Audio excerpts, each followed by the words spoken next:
כוכב הצפון. כוכב הצפון המכונה גם פולאריס, שהינו כוכב בולט בשמי הלילה, כוכב זה נראה רק בשמי חצי הכדור הצפוני. והוא היה עד המצאת המצפן ומערכת ניווט לוויינית, נקודת עזר עיקרית להתמצאות בים ובלילה. פולאריס ממוקם כמעט מיושר עם ציר הסיבוב של כדור הארץ, מה שגורם לו להיראות כמעט נייח בחצי הכדור השמימי הצפוני. כתוצאה מכך, הוא משמש כנקודת התייחסות ניווט אמינה, במיוחד עבור אלה בחצי הכדור הצפוני, ימאים ומטיילים. השתמשו בכוכב הצפון כדי למצוא את הצפון, שכן מיקומו נשאר קבוע יחסית בעוד שכוכבים אחרים נראים נעים לאורך הלילה עקב סיבוב כדור הארץ. לכוכב הצפון יש משמעות תרבותית והיסטורית ולעיתים קרובות הוא נתפס כסמל של הדרכה וקביעות.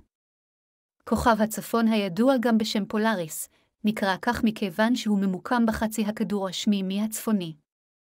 הוא נשאר כמעט נייח, מיישר קו הדוק עם ציר הסיבוב של כדור הארץ, מה שהופך אותו למדריך אמין לקביעת הצפון האמיתי בניווט. לאורך פרקי זמן ארוכים, ציר כדור הארץ עובר תנועה איטית והדרגתית המכונה פרסציה. תנועה זו גורמת לשינוי האוריינטציה של הציר עם הזמן, וכתוצאה מכך גם המיקום הנראה של כוכב הצפון משתנה. נכון לעכשיו, פולאריס משמש ככוכב הצפון מכיוון שהוא קרוב יחסית לנקודה בסמים שבה מצביע ציר כדור הארץ. בשל פרסציה, הציר מתווה מסלול מגלי, ומשלים סיבוב מלא על פני תקופה של 26,000 שנים. כתוצאה מתנועה זו, כוכבים שונים מתיישרים עם הציר, מה שמוביל לשינויים בכוכב הצפון. בעוד 12,000 שנה הכוכב וגה יהיה קרוב לקוטב השמימי הצפוני ויקח על עצמו את תפקיד כוכב הצפון.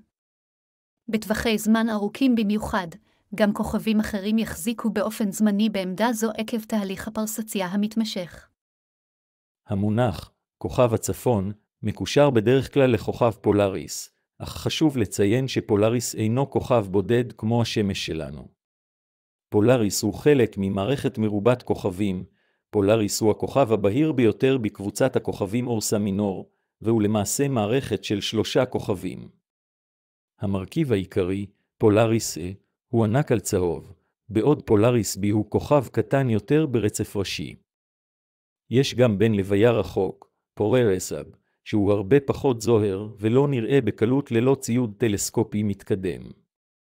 לכן, כאשר אנו מתייחסים לכוכב הצפון, אנו מדברים בדרך כלל על מערכת פולאריס כולה, כאשר פולאריס הוא המרכיב הדומיננטי והבהיר ביותר. הסיבה שפולאריס חשובה לניווט היא שלמרות היותה מערכת מרובת כוכבים, מיקומו ביחס לציר כדור הארץ הופך אותו לנקודת התייחסות שימושית למציאת כיוון צפון. מיקומו ביחס לציר כדור הארץ הופך אותו לנקודת התייחסות שימושית למציאת כיוון צפון.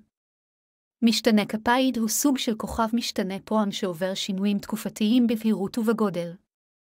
שינויים אלה קשורים ישירות לבהירות הפנימית של הכוכב, מה שהופך את הקפאידים לכלים מקרי ערך למדידת מרחקים אסטרונומיים.